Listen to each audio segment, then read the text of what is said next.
Welcome, everybody, back to Veil of Sound Interview Sunday here, and we're getting closer to one of those release dates that a lot of people have been waiting for this year. The release is the end of April, and the record that I'm talking or hinting at is the new Spotlights album. I'm very, very happy to have Mario from Spotlights here on the show. Mario, thanks for joining. Hey, thanks for having me. Yeah, my pleasure. The first question that I always ask: what kind of band merch, shirt, hoodie, whatever, are you wearing today, if any at all? Actually, from our friend's coffee company called Metric. Oh. They're in Chicago, and he's awesome. His name's Javier, and yeah, man, they're just a great company. He treats all his employees really well, and he really cares about the product and sources everything himself. And is it located only in Pittsburgh, or is it all across? They're in Chicago. Okay. Only. That means you have to drive a long way to get a good cup of coffee. Yeah. He's always a good guy and sends us all kinds of delicious coffee, though. So, Mario, I just hinted at it. You are now living in Pittsburgh. When did you move from the East Coast more inwards? I mean, I guess technically Pittsburgh is still East Coast, but we left December of 2018. We left, yeah. And if I see it right, you're in your working space, right? Because you got a studio in Pittsburgh. Complete mess right now because we're in the middle of kind of like prepping for tour, and I'm still doing work and mixing and whatnot. But yeah, since we moved here, we built out this little space here, which is where we recorded the new album, and I've been kind of doing all my work out of here lately, production-wise.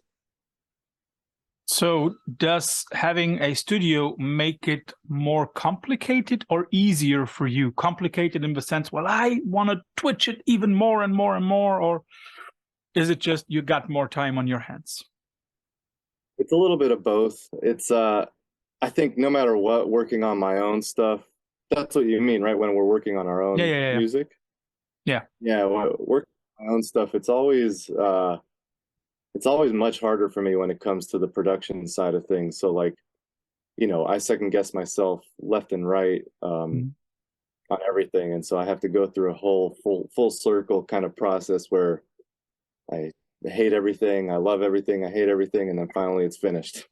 Okay. But studio I think for us it's a more a positive thing because if you're paying for studio time somewhere, being rushed and kind of like worrying about time and money puts a different kind of perspective on everything. And maybe it works for some people. I think for us, it would stress us out more, and I would just end up having to bring stuff home and work on it anyway, The only record we've recorded anywhere other than like our little practice spaces or home studio setups was Seismic, and we had 7 days with Aaron Harris in LA at a studio. And it was awesome. It was really fun. But we went in, we made sure we were like, this is going to be the record. We didn't really have space to like play around with too much, because we didn't have too much time. And even then, I had to come home and still record vocals at home for that record. That was the record on which Aaron also did drums, right? Yeah, he played drums on like 3 or 4 songs, I think, on that record. It was awesome. And it was a blast just because he's such a good guy, and it was more like just hanging out with a friend and making an album. So, which is a good thing, of course. Is it also something that you try to do when you record somebody's work? Definitely.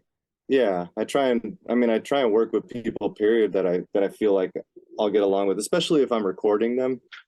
These days I don't record too many bands. I mostly just mix, so I'm not really, other than like, over email or text, I'd never even hear the person's voice.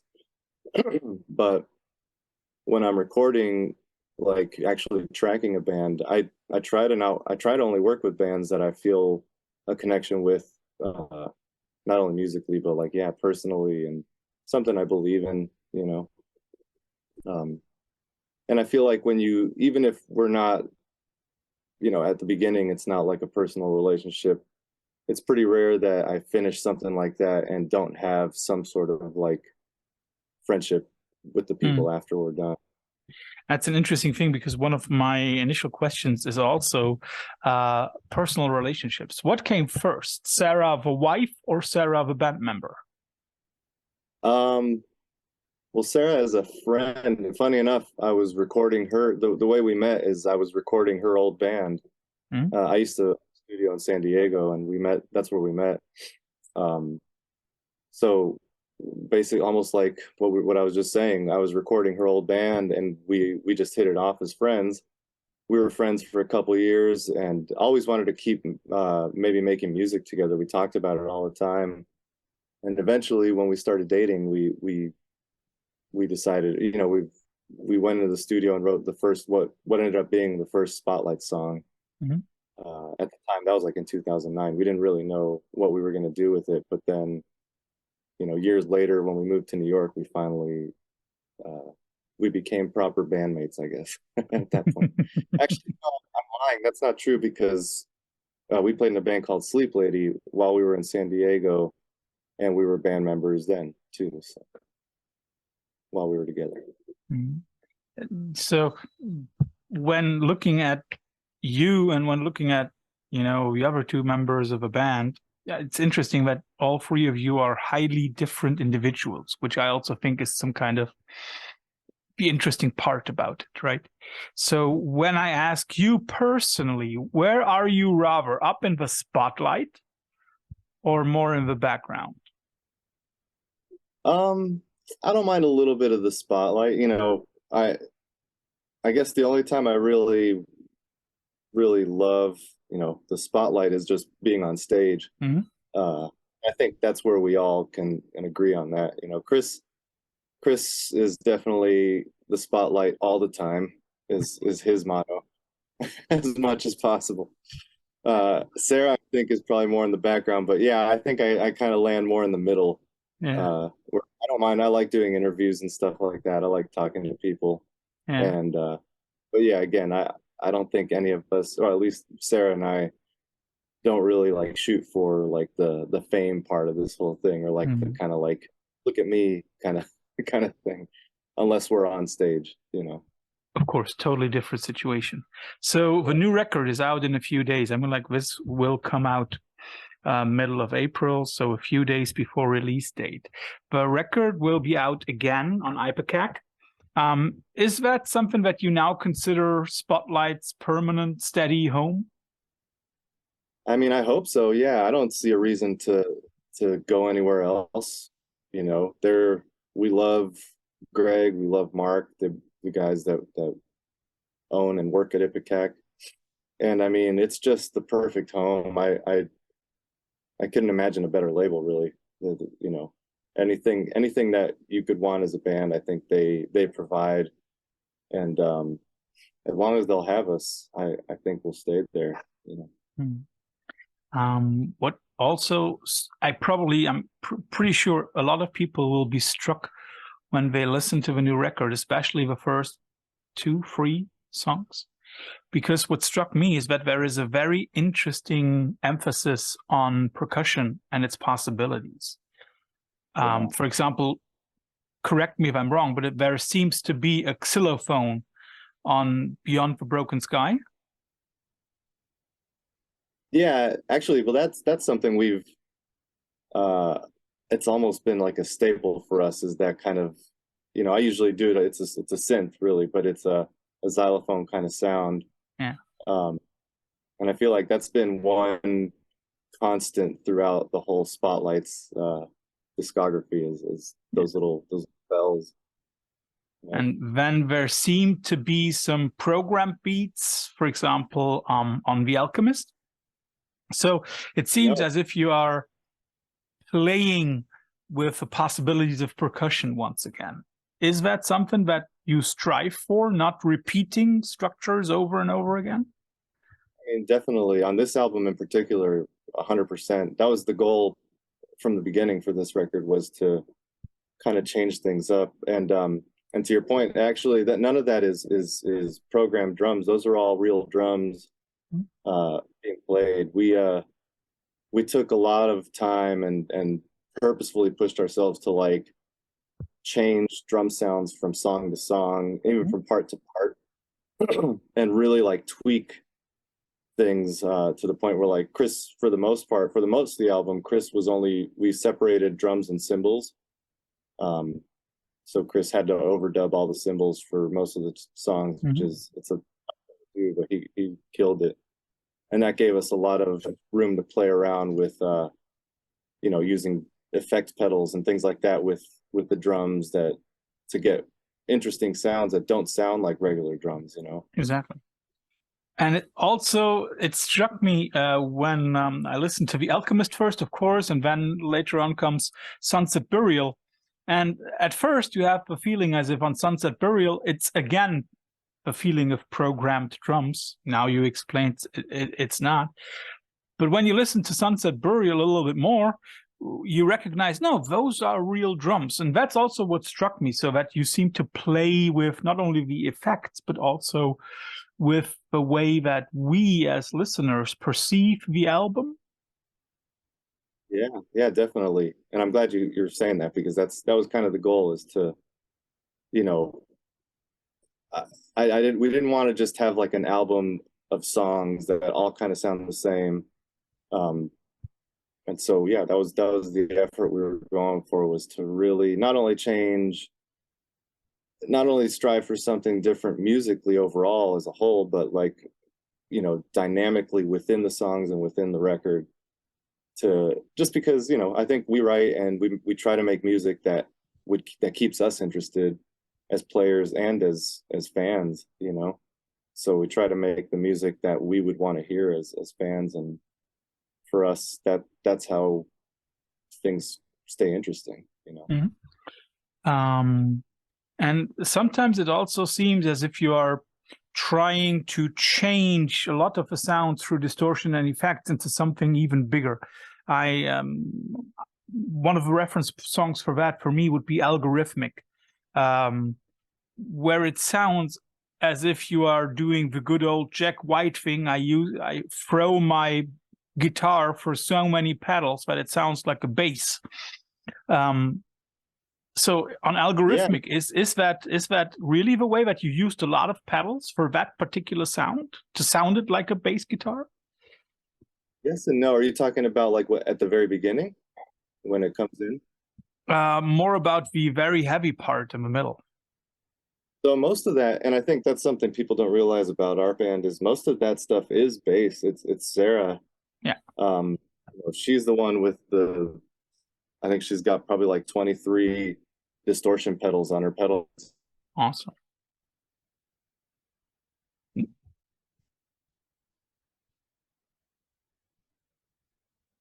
The time to dial in specific tones for parts of songs. So for The Alchemist in particular, that can't remember what pedal it is, but it's something, maybe the Hizumata. It's like an earthquaker. So yeah, she's really the one that pushes that the most. I mean, guitar wise, I actually stay pretty conservative with the distortion. On this record, I probably did the most, where I used a lot more fuzz pedals instead of just my usual distortion. Like it's usually like an OCD clone that I use on the Helix. But I used a lot of fuzzes, like the Hillbish Designs, what's it called? Soul Invictus. I used a lot for a lot of the heavier parts. But yeah, we don't actually, go like start putting a million different pedals together. It's usually pretty simple when we break down the actual signal chain. It's usually just bass, one or maybe two pedals, working together. But just sometimes you have to just crank shit and EQ things to get them to do what you want. And a lot of it, especially the way that she plays, she's got kind of a really like subtle touch dynamically. Sometimes she'll be slamming on the strings, but to get those pedals to react, sometimes you really got to just barely touch them and let them do their thing. If you hit too hard, it kind of chokes the distortion out and kind of over compresses the sound. It's very interesting because one of my first impressions when I listened to it, it was like, you know, there are some bass players out there who treat their bass as if they're playing a 6-string guitar, for example, Reto from Some of R and so many other bands, where he really uses the bass like a guitar. And that's a feeling that I had when I was listening to the new album. So it's very interesting that you clue this up. What also struck me when I looked at the lyrics and when I looked especially at the song titles was that a lot of the songs seem to have a connection to light in a way. You know, you talk about sunset, about light in general, about the sky, about alchemy, which tried to create gold. So there seems to be a lot of that. And I mean, of course, also the record's title is working with that word, alchemy, which is very interesting because alchemy a few hundred years ago was a kind of a science. So is that also what you were trying to combine here? Two very contrary things, science and something as ethereal as light? Yeah, a little bit. Not so much on the scientific side of what alchemy is, but I feel like alchemy also had kind of this mysterious and somewhat spiritual like aspect to the whole scientific side of it, you know. Yeah, definitely. For the idea for the record and even the title of the record is kind of how that ties in with death and how people deal with death and just overall, you know, like the things that people do to kind of connect with death and the other side.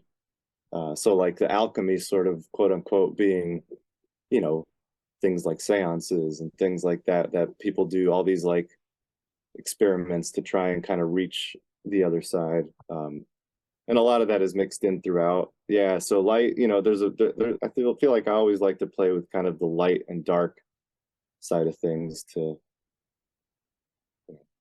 have that push and pull.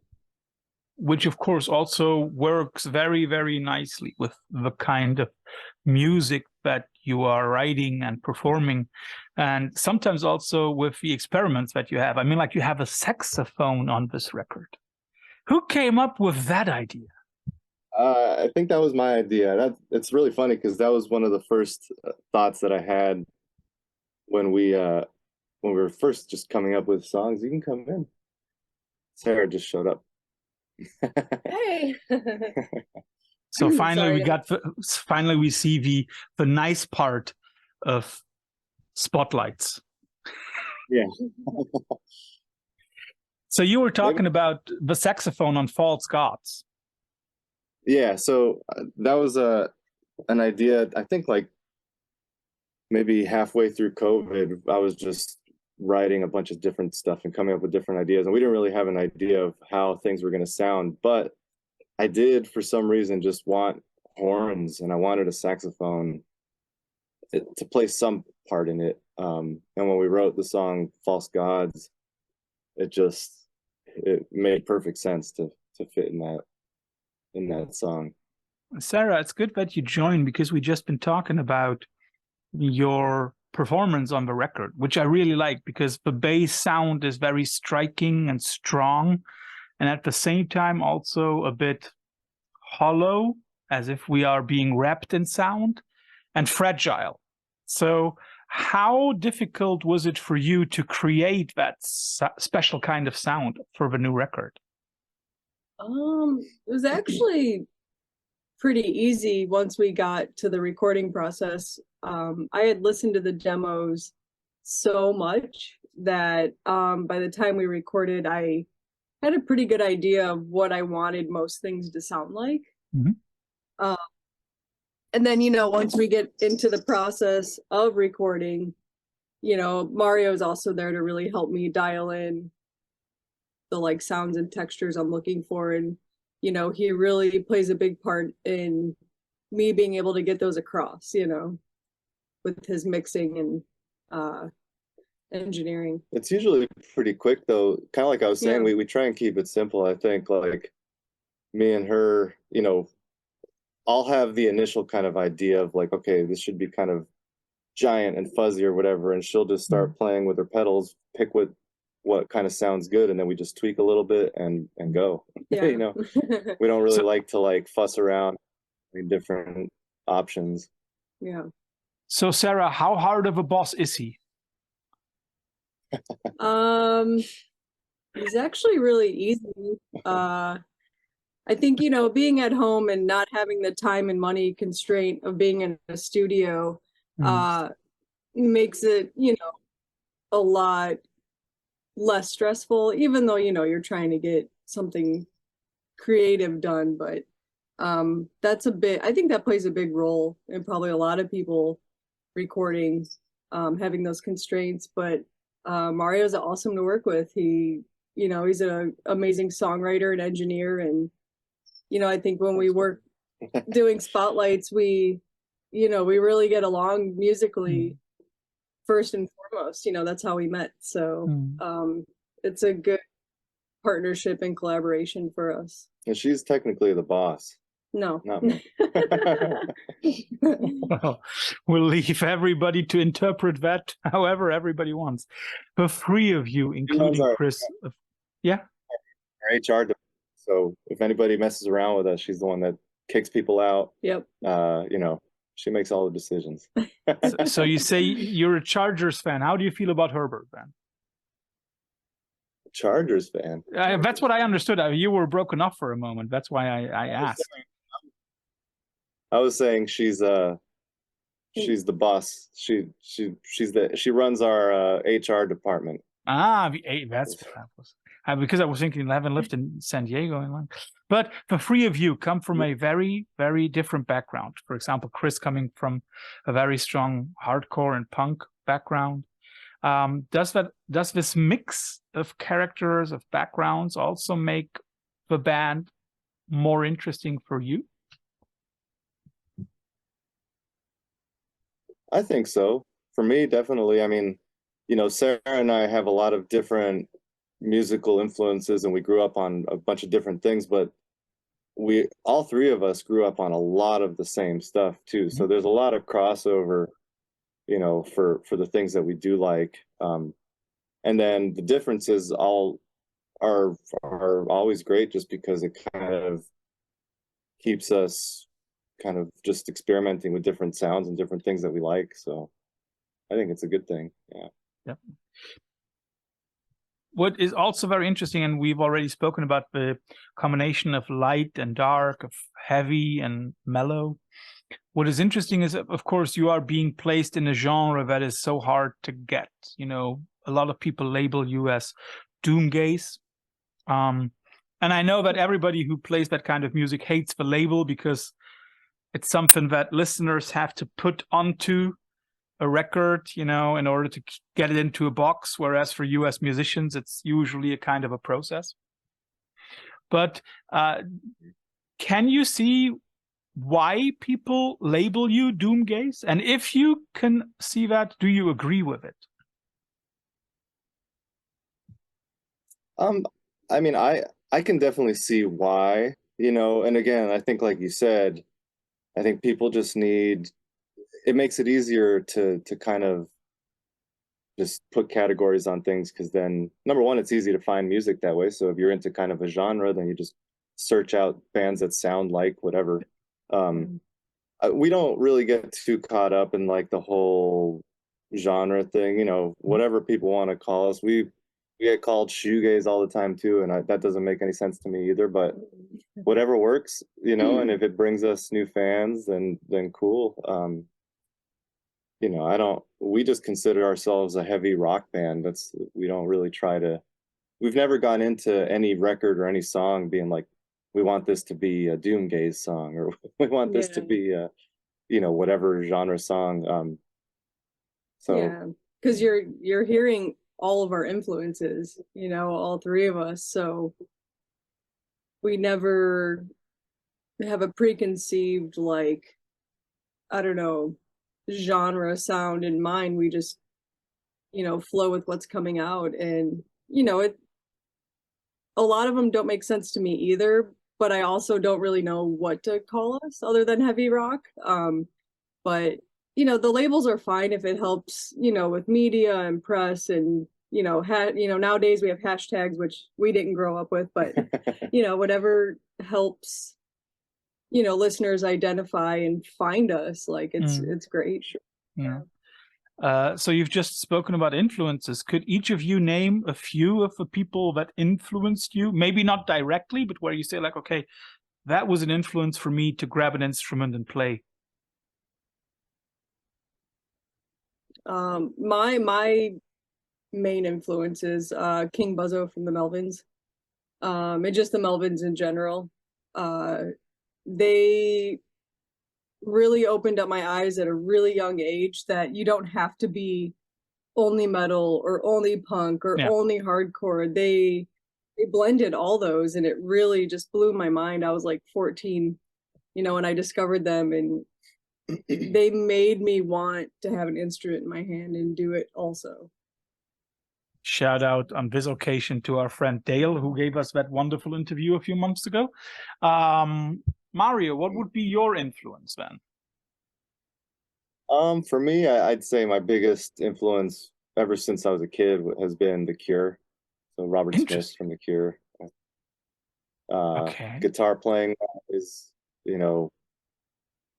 and again, similarly, like somebody who never really was able to be pinned down in any way, like you have some of the biggest pop songs ever, and then some of the darkest, weirdest structure-wise songs that you've ever heard, and always experimenting with different sounds and different, I love, you can't just pin it down. So it's just always been a huge influence on me. So have any of those very sorry, Sarah, you go ahead.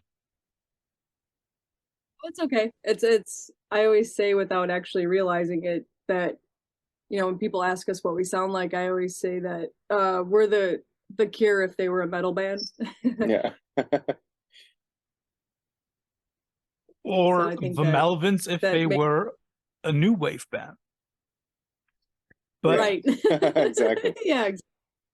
But did any of the other very early doom gaze affiliated bands like Nadia, Angelic Process, Jesu, did any of those have like an influence on you? Did you listen to that stuff? I mean, I think out of any of those bands, the only ones, Jesu was probably, superficially influential. I think we still listen to Jesu quite a bit. Yeah.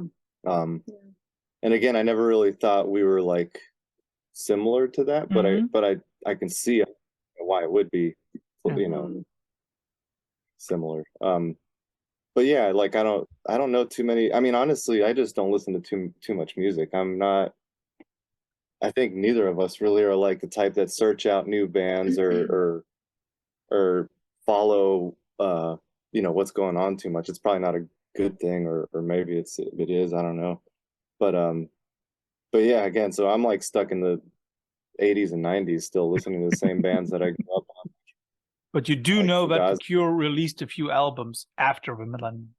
Yeah. And I've actually lately I've been kind of pushing myself to get into those records, even though I gave them a chance back in the day, and I do like a lot of songs off, like the Cure, the self-titled album, and but after Wild Mood Swings, it kind of starts to get a little, which is fine. And I think if you can have a fan that lasts, I don't know, what is that, 8 records or so, 9 records, then you've done a pretty good job as a band. Definitely. What is also interesting that you have toured with a lot of very, very different bands. I mean, like there are bands like Refused, Quicksand, Pellbearer, Mr. Bungle even, and the Deftones. Vastly different bands. Which of those combinations came most surprising for you? With which of those were you surprised that you were asked to go on tour? I mean, I think we're surprised anytime any of those bands ask us to go on tour. But for me, one of the most surprising matchups was probably Igor, the band Igor. Oh yeah, of course. They're incredible, and like after playing with them and after touring with them, it does make sense. Like, I think we really hit it off, and the fans it worked. It was like, I didn't know if like their fans would really like us and vice versa, but the shows were great, and it just was a really good matchup. Yeah. But something we didn't think right off the bat. If you were like, put these two bands and we're like, should this go together? It probably doesn't work on paper, but it works in practice. I'm thinking if there is any band which I would say that makes a perfect match for Igor. I'm going to see them in a few days when we're going to play close to my hometown, and we're playing with Amen Ra and 2 other bands. And the 3 other bands, including Amen Ra, they seem to form some kind of unit, and then you got Igor on top, and I'm like, I'm still wondering how that'll work out. Yeah. Well, I think, to your point, like that's kind of what we were saying, even when it comes to the genre thing. Like, we've never tried to be any specific thing, and I think really listen to our music, to the whole discography, you'll see there's a lot of difference throughout. So it works for us to just play with a bunch of different people, and I don't think when it's never been a thing of like, oh well, that band's too heavy for us, or that band's not heavy enough for us, or they play some weird music, so we shouldn't do that. It's just we want to play with everybody, and as a fan, I like that. I like seeing shows where it's different. It's different, it's a mix up of the same sort of music, but seeing 4 bands that sound exactly the same is like that'd be an awful. It's nice to discover different bands that share the same thread of whatever it is. But I think if anything, the downfall of the whole genre thing and like labeling bands is that then you do end up with a lot of homogenous sounding bands. They end up playing together all the time, and so you end up with this like really watered down genre where things kind of just sound the same and feel the same, and you go to the show and it's basically the same bands playing one after the other. So I think trying to not do that is important. So I take it that you are basically open to playing with bands from every genre, but I'm also pretty sure that you take a very good look at which band you are going on tour with, right? Because there are bands that from, let's say, the black metal genre that might work perfectly for you and with you, like Death Haven or stuff like that. But then there are also black metal bands which are so classical black metal bands, to put it like that, you've been speaking about the fans that might not work. I can hardly see you playing with, for example, Emperor or Mayhem. But honestly, if they asked us, we would do it. I would love it though, because live we come across a lot heavier, even more so than the record. And I think even playing with like a classic black metal band, we're gonna start invoking those feelings and that excitement, for if they are there for them specifically, to be like, wow, this band blew me away and I never would have listened to them or even checked them out. I think it's good to actually do that. Yeah, I think for us, the thing that really would keep us from touring with the band is personal. Like if the people just seem like they're not, it's like assholes or whatever. Like if we just don't feel like we'll get along with them, or they don't seem like good people, then we wouldn't do it. That's really where we draw the line. So I just read today online that Kid Rock is going on tour on his No Snowflakes tour. Oh man, that's probably where you draw the line, right? Yeah. But something that always interests me is like if bands could compile or curate their own festival. So let's imagine Spotlights hits the big show and the big stages, and you are able to curate a 1-day 5 bands festival, and Spotlights is taking one of those 5 slots. So first of all, which slot would you like to play in, and which other 4 bands would you like to see perform? Probably play third. The middle is always nice. I'd like to play first. Get it over and done with. Get it over. And then be able to watch the bands that you want to see. So Yeah, that's true. which bands would it be? Real tough one. Oh, well, mine definitely would be Faith No More, because I never got to see them, and we were supposed to actually tour with them. And I've seen pretty much all of Mike Patton's projects except for Faith No More, and they're like my favorite. So definitely Faith No More, and Beastie Boys would be my second That'll be pick. good. So I had happy tickets to have seen both of them. Yeah, I had tickets to a Beastie Boys show in the 90s. You never saw Beastie Boys? Never saw them. But I lived in the suburbs of Chicago, and I didn't have a ride. So those would be my 2. So I'll leave. You could pick the next 2. Man, it's tough. I would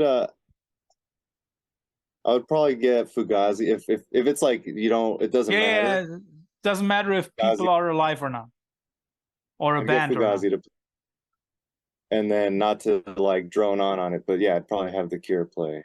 So then the question is, out of those 4 bands that you have now chosen, which one should be the headliner? The Cure? Probably. Yeah, that would make sense. Yeah, Because then they can play like they usually do like a 3-hour set. So yeah, yeah. Which is interesting, that's a band which really gives you value for your money, right? When you buy a ticket. yeah. So we are already nearly through with the regular questions that I have before we come to the infamous quickfire round. But if you could choose any song ever written to cover for, let's say, Blues Funeral does another series and you have to play it cover track, which one would it be? And you're not allowed to choose the Melvins or the Cure.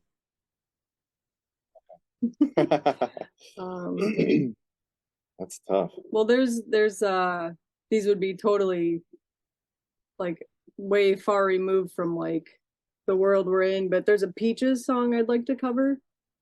And a Santee Gold song that I'd like to cover. Okay. Yeah. Mario? Yeah, we actually were almost doing that Santee Gold song. Yeah, we might still do it. I would probably want to cover. I have to actually pick the song. Yeah. Or can I just? Oh, I mean, I don't know the name of the songs, but I would probably do like a Jane's Addiction song off of Nothing Shocking.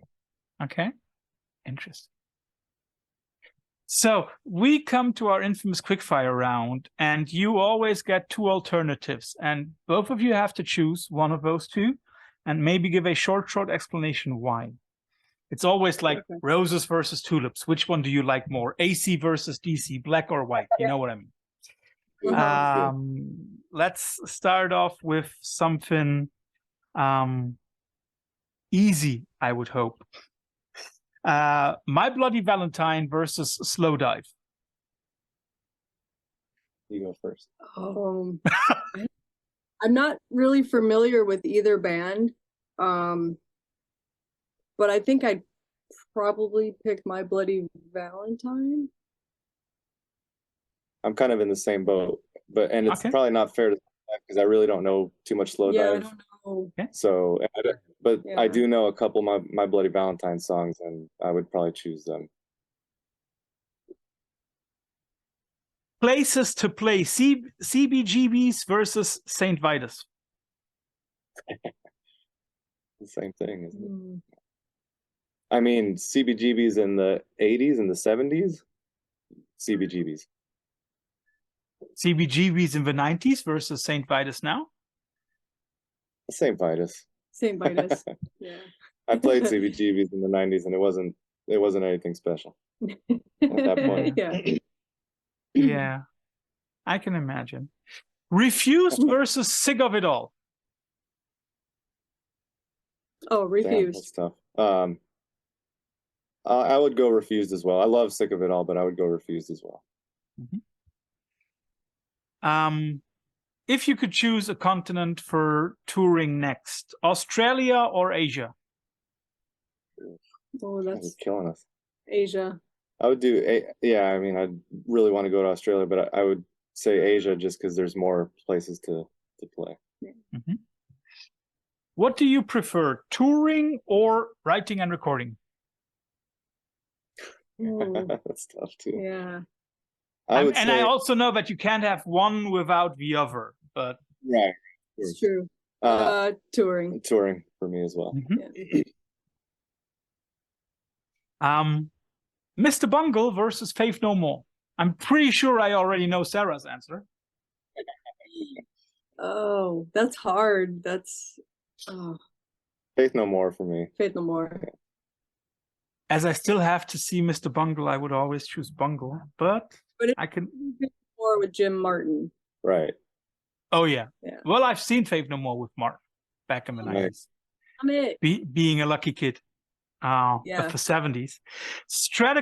Maybe something for Mario, being the guitar player. Stratocaster versus Les Paul. Stratocaster. Neurosis versus ISIS. God damn it. It's hard. I'll go ISIS.